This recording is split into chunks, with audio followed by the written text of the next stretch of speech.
It's not going to be long, and there's going to be snow everywhere here in the neighborhood of Neenah, Wisconsin. And this is by far my favorite window as I'm doing my daily walks around the neighborhood.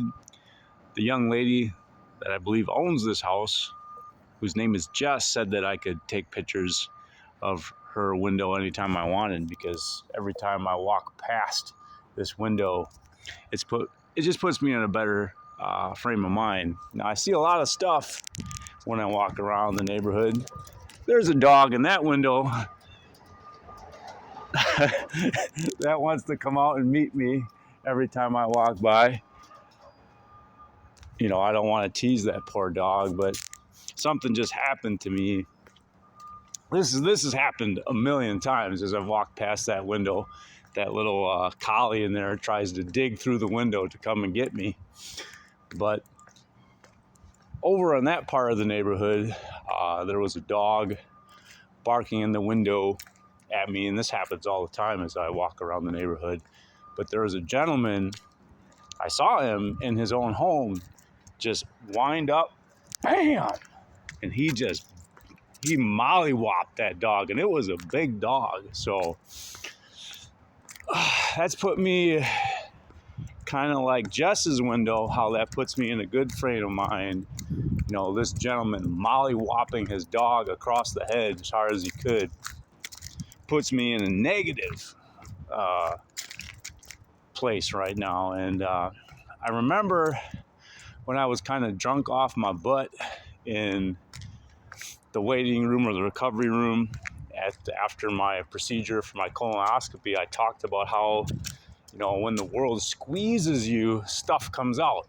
Well, in the old days, I probably would have walked up to that guy's door, knocked on the door, you know, asked if I could talk to him and his dog after, you know, he basically beat on him in front of me and confronted him about that, you know. And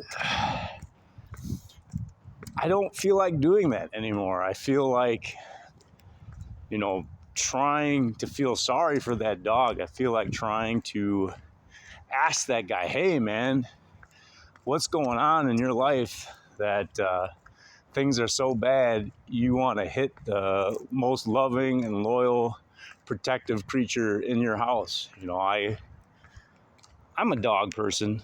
I call the cat at my mom's house that good-for-nothing cat for a reason.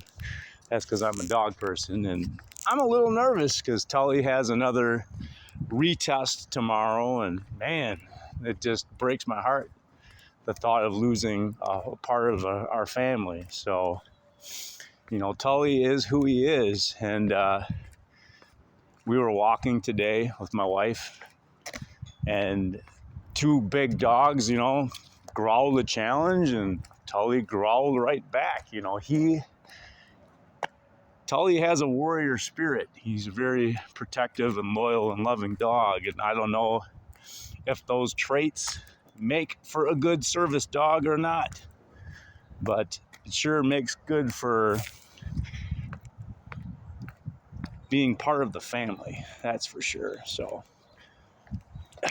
this is Todd's house.